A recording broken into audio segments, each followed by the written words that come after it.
সব প্রয়োজন আল্লাহর কাছ থেকেই চাওয়া উচিত। দুর্ভাগ্য এক জাতি আমরা এমন মুসলমান হয়ে গেলাম যারা নিজেদের কোনো প্রয়োজনে আল্লাহর কাছে চাওয়ার অভ্যাস আমাদের নাই। আল্লাহর কাছে চাওয়ার অভ্যাস খুব কম, খুব দোয়া করার মানসিকতাই আপনাদের মধ্যে কম। ওই শুধু ড্রাইভার টোকায়, ড্রাইভার মানে হুজুর, হুজুর কেবল হুজুর টোয়া, হুজুর দিয়া দোয়া করানো, হুজুর দিয়া।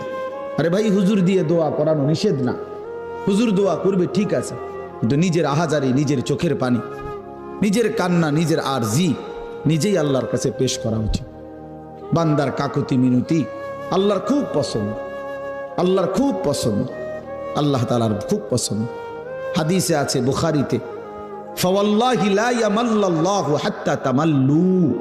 নবীজি বলছেন, আল্লাহর কসম উম্মত, তোমরা চাইতে চাইতে আল্লাহর কাছে ক্লান্ত হয়ে যাবে, কিন্তু রব্বে করিম দিতে দিতে একবারও ক্লান্ত হবেন না।